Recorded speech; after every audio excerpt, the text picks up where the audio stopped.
Hello, this is Dancode, aka Rue England, and yeah, I am here to kind of show you who's the face, I guess, behind these videos, and to talk about the 4 things I've learned this year.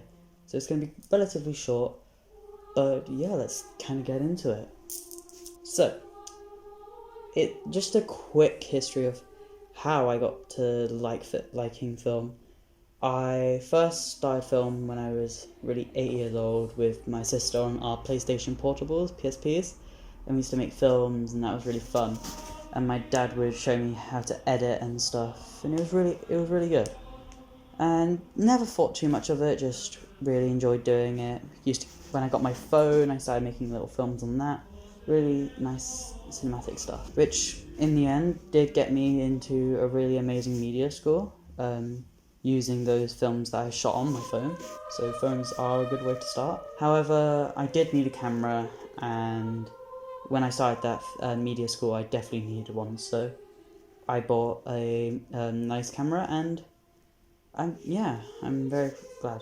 So this year, the 4 things I would say I've learned. One, definitely being resourceful.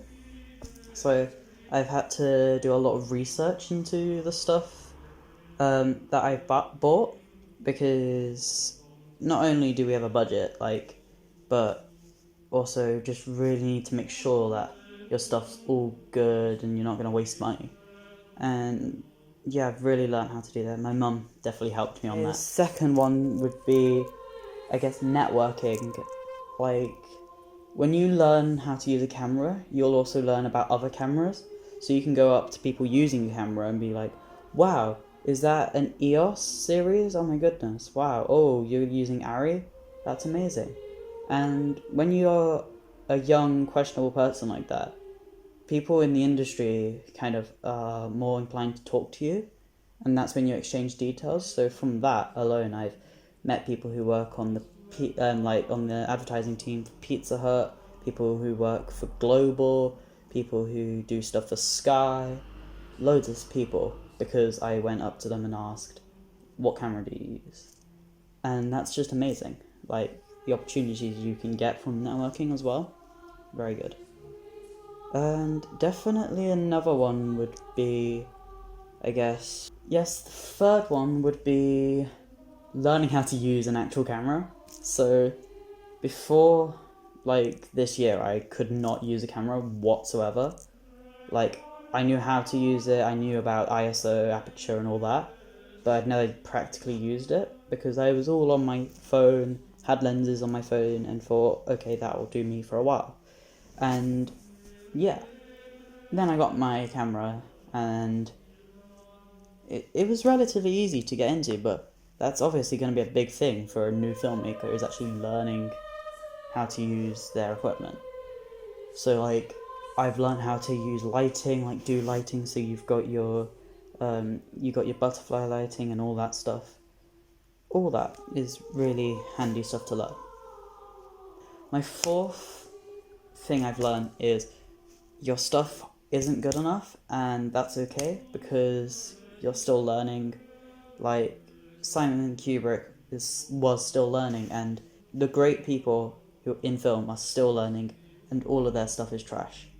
And they're okay with that, because they know that next time is going to be better. If you go back to Clockwork Orange and you see some of the shots and stuff, yes, they're amazing, they've aged well, but also by today's standards, there's so many things they can do which would you get fired for today.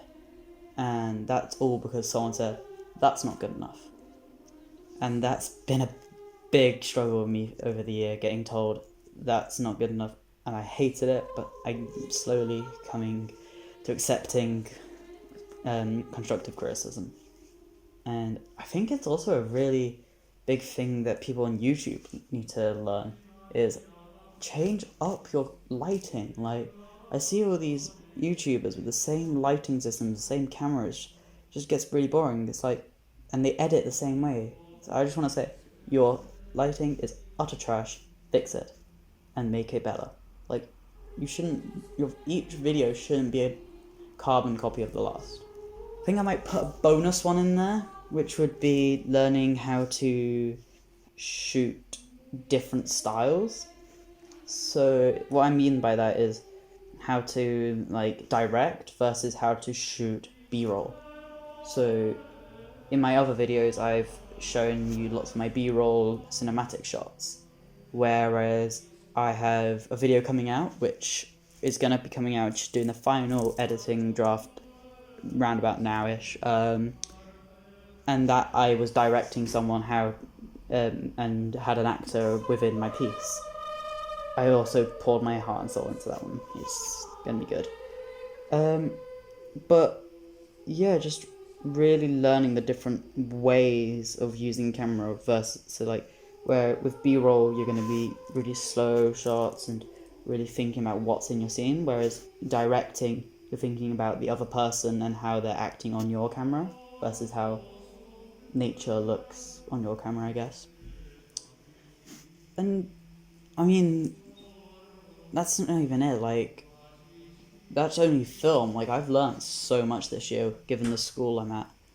It's just filled with opportunities, and I'm very happy with what I've learnt. So yeah, so a quick disclaimer, like, the amount of work I put into producing these videos is quite a lot. Like, I will take a good few hours, and it's the places I go, like in some of my abandoned videos, they're hard to find as well, so I would just appreciate to get kind of a bit more feedback and a bit more like interaction and more subscribers and stuff, which I don't agree with. I don't think I need subscribers, but I do because I need those views, and yeah, it just kind of shows me that people are there and want to see my stuff.